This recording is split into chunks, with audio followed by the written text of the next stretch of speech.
Hello and welcome to Weekend Review on Trusted Television. Lots of activities you might have missed from the past 7 days, of course. The Weekend Review on Trust Television is that program or the current affairs program that you can catch up all of these updates that you've missed in the past 7 days. My name is Martia Umar. I'd like to say welcome to another episode of Week in Review. So you might bump into a Daily Trust logo and you might be thinking that maybe it's fake, it might not be the real logo. But in line with its current expansion drive, Media Trust Group repositioned itself to serve its audience better, especially with 21st century-driven technological products and services that cater for the demands of emerging information, dissertation, and consumption culture.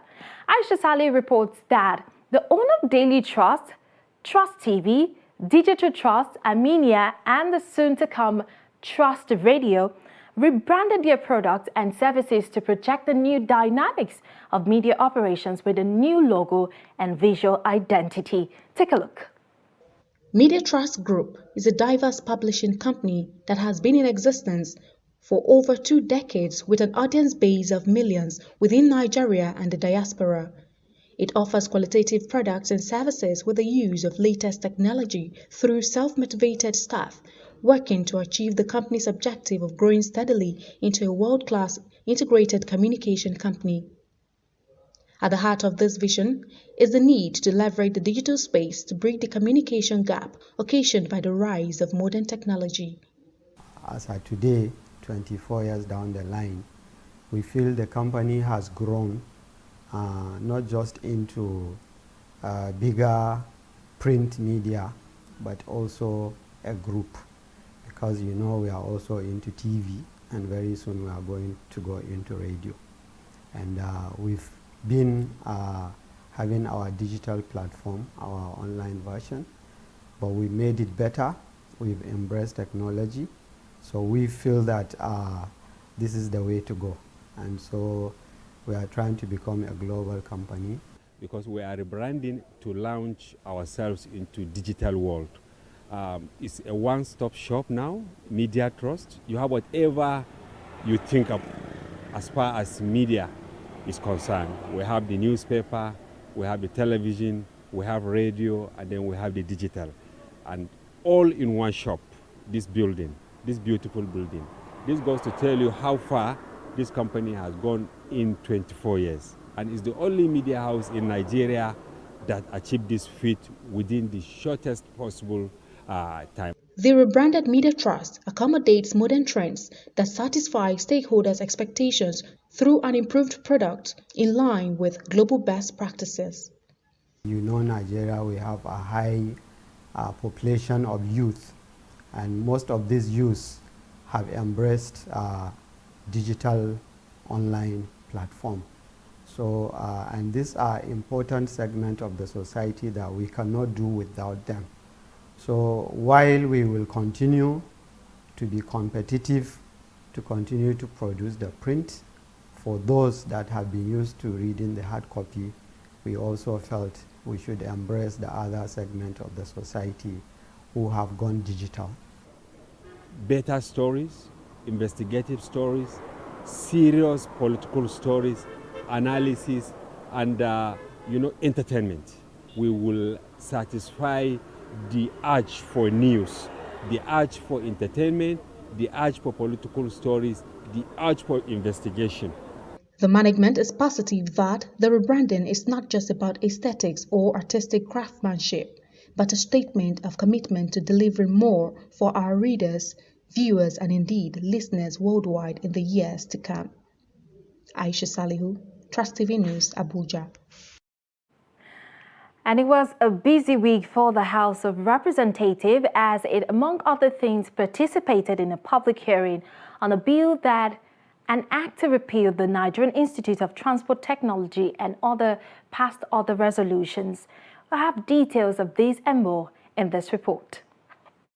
Speaker of the House of Representatives, Femi Gbajabiamila, on Thursday disclosed that Nigeria recorded 3,700 road accidents in the fourth quarter of the year 2021. Gbajabiamila stated this during a public hearing on a bill for an act to repeal the Nigeria Institute of Transport Technology organized by the House Committee on Transport. The Speaker, who was represented by Deputy Leader of the House, Peter Patterson, said the bill, when passed, will encourage economic diversification and provide investment and employment. No doubt, if this sector is properly utilized and harnessed, the sector can sufficiently sustain the Nigerian economy and liberate us from the current overdependence on oil. Chairman, House Committee on Transport Tajuddin Abbas, in his remark, noted that developing nations have an alarming figure of road mishaps, which stood at about 1.3 million per annum, stressing that Nigeria is not spared of such crashes. We as a nation must wake up if you intend to recognize and be respected in the Committee of Nations. It is therefore imperative that we upgrade and equip the Nigerian Institute of Transport Technology to a world-class institution so that it can compete favorably with other transport institutions. The Minister of State Transport, Gbemisola Saraki, while commending the House for organizing the public hearing, appealed that the National Assembly should repeal and reenact the Transport Technology Bill for the overall interest of Nigerians. The Ministry supports the general principle of the bill, which is geared towards ensuring that NITT becomes a more professional, practical, and future-driven institution which will serve as a hub to produce the much-needed manpower in our nation's transport sector. Also, on Thursday, the House urged the Nigerian Petroleum Company Limited to open more petrol depots across the country as part of urgent measures to curb the scarcity of the product. It also called for proper regulation of the operations of private depots that receive supplies from the NPLC only to resell at exorbitant prices to pump stations. The House passed a resolution during plenary after considering a motion moved by Representative Uju Kingsley on need to establish more petrol depots in Nigeria. The House mandated its Committee on Petroleum Resources downstream to ensure compliance. Meanwhile, the House has passed for second reading a bill seeking to establish an Entrepreneurship Development Bank of Nigeria. Leading the debate on its general principles, sponsor of the bill, Benjamin Kalu, stated that the bill seeks to enhance youth access to finances with a view to expressing their natural creativity and technological know-how in providing problem-solving services. He added that the bill focuses on Nigerian youth and contemplated providing improved access to finance for youth entrepreneurs in innovation, manufacturing, agriculture, and trade. Financial inclusion of the youth has a ripple effect in curing poverty and other indices of the SDG. Therefore, if we put a structure in place in line with what the African Development Bank is doing at the moment, where they announced that at the end of this month, they are opening about 13 youth entrepreneurship development bank across Africa. And Nigeria and Ghana happen to be those that will be benefiting from it. And also in the Senate, the Nigerian Senate screens and confirms 7 ministerial nominees sent to it by President Muhammadu Buhari. All was done during the week, but Trustee Shafiu Suleiman was there and he reported that 5 of the nominees were scrutinized by the upper legislative chamber, while 2 others who are former lawmakers were taught to take a bow and go in line with the age-long practice of according them such concession. Let's take a look.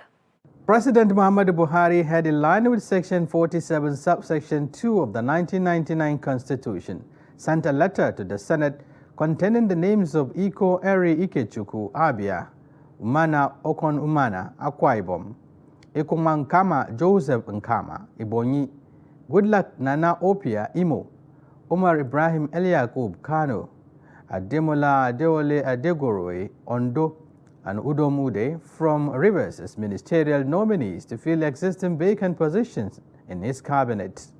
Senator Roger Sokocha meant well. I think that he wanted to also add his voice to the support of my nomination. Seriously speaking, I've had a series of telephone conversations with him before today, and there is no indication that he was going to oppose my nomination. That would key into the agenda of this government and to ensure that on day one, God willing, if confirmed by the Senate, we hit the ground running, delivering on services to the Nigerian people to actualize the Nigerian dream. The Senate, as part of its oversight function, subjects the nominees to a routine scrutiny to determine their suitability in terms of competence and character. The Red Chamber thereafter confirms their nominations through the Committee of the Whole. The confirmed ministerial nominees are expected to fill the vacant positions left by the immediate past ministers on presidential expedition at the last APC primary, amongst others. 7 presidential nominees for the ministerial appointments into the cabinet of President Muhammadu Buhari just went through, the rigors of explaining themselves or unveiling themselves to the National Assembly and to Nigerians with regards to the portfolios that are going to be given by the present administration. It is a routine exercise by the Senate to interrogate and, of course, get certain clarifications and explanations from nominees like this. 5 of them had to go through the rigors of answering questions and, of course, clarifying issues to the Senate, while 2 happened to be ex-lawmakers, and they had the privilege of taking the bow and go, as it is synonymous with the National Assembly when it comes to screening exercise. From the National Assembly here in Abuja, Nigeria's capital, Shapiro Suleiman, Trust TV News. And in a sad development, during the week, there was news about one of the kidnapped the train attack victims, rather, of the Abuja-Kaduna train was shot by their kidnappers. But it seems that there is a recent development, because it will be almost 100 days. Some of the victims are still in captivity. So reports that terrorists kidnapped passengers of the ill-fated Abuja train, shot one of the hostages, triggered something, and that is the relatives of the yet-to-be-released victims in a press briefing on Thursday of the week threatened to commence physical protests along major roads and occupy government facilities in Kaduna and Abuja until their loved ones who are still in captivity are released. The relatives also said that the abductees shot by the terrorists need a medical attention to survive. The report. It's been 94 horrific days for the victims of the Abuja-Kaduna train attack, who are still in captivity and subjected to physical and psychological trauma. Recent media reports that one of the abductees has been shot by the terrorist has sent shivers down the spine of the relatives, as they fear the same fate might befall others. We read in the media that one of our adoptees was shot by a non-state actor holding our loved ones in captivity. Unfortunately, this adoptee is left unattended to. The gunshot wound, and may lose his life, which we don't even know the state he is now. The state of that person that has gone shot wound. No antibiotics. Nobody to remove the bullets from his body. Just imagine the current situation he will be in the bush. Despite earlier protests by the relatives and negotiations between government and the terrorists, only 11 out of the 62 kidnapped passengers have been released. Hence, they are resolved to stage a protest. For those of us in Kaduna, in Kaduna, Abuja, the activity will start on Tuesday. We are going to have physical protests along Major Road in Kaduna. We plan to occupy some key government facilities. We are going to have sitting in those facilities. We plan to sit there till our loved ones are out. By Tuesday next week, when the relatives plan to stage their protest, it would have been 100 days since terrorists bombed the Abuja-Kaduna train, killing at least 9 persons and abducting over 60 people. And now to the southeastern part of the country, operatives of Nigerian Police Force, Imo State Command, under the leadership of CP Muhammad Badde, has successfully apprehended one out of the 2 fleeing members of notorious gang who killed the All Progressives Congress chieftain Ahmed Gulak in Imo State, southeast Nigeria, on his way to the airport from sometime last year. Yes, and according to the police public relations officer CSP Michael Abatam, who paraded the suspect alongside others who perpetrated various crimes in the state, said his arrest was effected by anti-kidnapping units of the command. It will be recalled that the police had killed some members of the said gang, and 2 of them escaped during the gun duel on the same day they killed Gulak. Let's take a look at the report.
And to one of the biggest judicial cases during the week, the Federal High Court has again dismissed the application for bail filed by Nnamdi Kanu, leader of the indigenous people of Biafra, IPOB.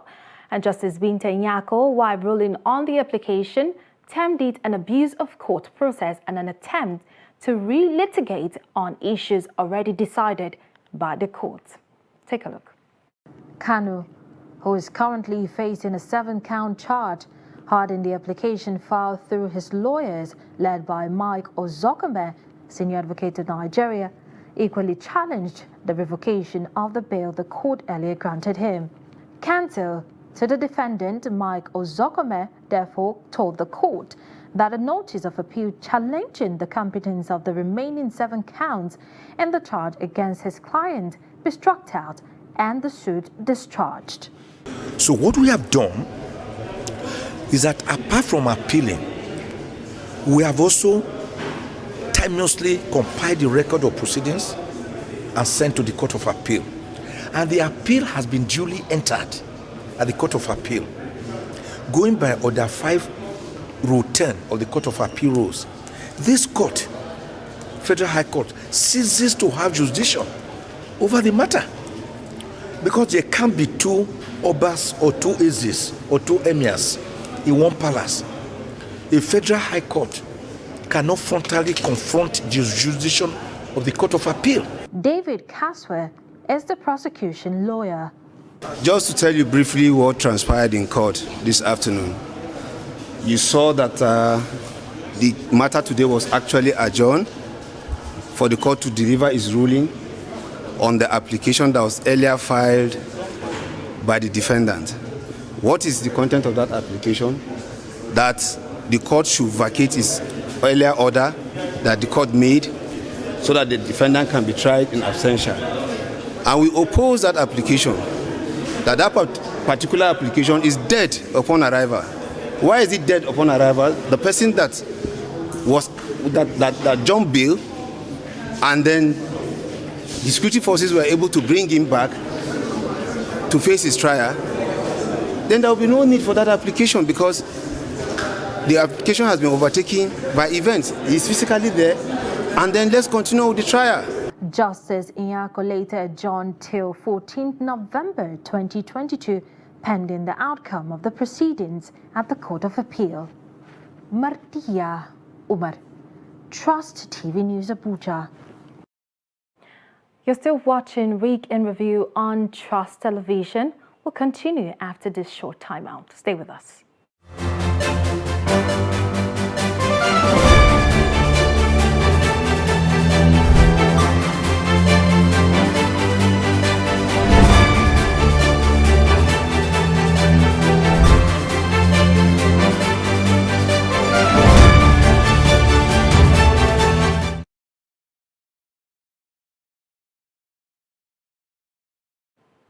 Welcome back to Week in Review on Trust Television, where we take a look at some of the events, some big events that occurred in the country in the past 7 days. So the former Deputy Senate President Ike Ekweremadu appeared before Uxbridge Magistrate Court in London, where he's facing charges on the Britain's Modern Slavery Act.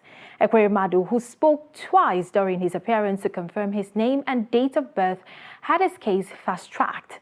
His wife Beatrice, who in her defense asked the court to allow her to appear by his side because she has not seen him since the hearing granted and last Thursday, of course, and that request was granted. And the prosecutor, who claims that David Ukbo, who alleged that he was coerced to donate his kidney to the senator's daughter, is 15 years, added that David was allegedly picked up from the streets in Lagos by a criminal gang some months ago with the intention of organ harvesting. The case has been adjourned to July 7 at Westminster Magistrate Court to enable the UK Attorney General Suella Braverman to determine whether the case will be tried in the country or Nigeria. So a large delegation from the Nigeria High Commission was also present in the public gallery alongside the senator's 2 adult children. And to another judicial matter, the National Industrial Court has fixed July 15 to deliver judgment in a suit by a senior lawyer seeking an increment in the salaries of judges in Nigeria. Justice Obaseki Osagi gave the date amidst a call from the improved welfare for judges after all parties argued and adopted their briefs during the week. The report. In their arguments, the National Assembly and the Attorney General of the Federation fought the suit, insisting that the senior lawyer who instituted the case lacks legal capacity to do so. Counsel to the National Assembly, Charles Yola, and that of the Attorney General of the Federation, Ekene Eludimo, opined that the judges should have approached the court themselves, as the claimant is not directly affected. My duty is to present my case to His Lordship, and I presented my case to His Lordship, and I ended it by saying, may we never have angry and hungry judges in our courts. Because when you deny them their rights, when you oppress them, when you do use your executive power to oppress judicial officers, you won't get the best from them. Our case is not necessarily for review of salaries and conditions of service, is to give attention to judiciary, because it's the only arm of government that is sustaining Nigeria today. And so every one of us, the press, the executive, the legislature, must all give attention to judiciary as an arm of government. From 1999 till date, if not for judiciary, there will be no democracy. If not for judiciary, oh, you press will not be able to enjoy your freedom. And you enjoy your freedom, everybody is happy. And lawyers are practicing their profession. Judges are doing their work. But please, our case is give attention to judiciary. Sebastian Han, who instituted the case, speaks. I felt let down that for 14 years, the salaries and emoluments of judicial officers was not altered or reviewed upwards to make them more efficient and effectual in the discharge of their duties. So, I felt pained and I came to court. National Judicial Council NJC, through its counsel, Kunle Adegoke, Senior Advocate of Nigeria, despite being the fourth defendant, aligned with the claimant in the call for increased pay for Nigerian judges in all the courts. It is the principle of law that where a defendant knows that the case that the plaintiff or claimant has brought to court is one that deserves justice, it is imperative on such a conscientious defendant to concede to judgment. The Revenue Mobilization Allocation and Fiscal Commission, which is the second defendant, did not have any legal representation throughout the hearing. The judiciary, they say, is the last hope of the common man, and that the first and second defendant, which is the Attorney General of the Federation and the National Assembly, has reduced the judicial officers in this country to a common man. At least that is the submission in the court today, as the lead counsel of the judicial officers, Adigboyega Awopolo, made his submissions in court. But the defendants who were present in court, four defendants in this case, said that, the case should be struck out because it lacks jurisdiction. They based this on 7 points. One of it was locus standi and also the issue of pre-action order to the court, amongst other reasons. But after a lot of slogging out of words, the court, in its discretion, has set aside 15th of July for judgment. So on the 15th of July, we'll get to find out what's the stand for this case. Martia Umar, Trust TV News, Abuja. How time flies. I'm sorry we have come to the end of this episode of Week in Review on Trust Television. Remember to join us next time, same station. I am Martia Umar, but don't forget, for more updates, you can follow us across all our social media platforms.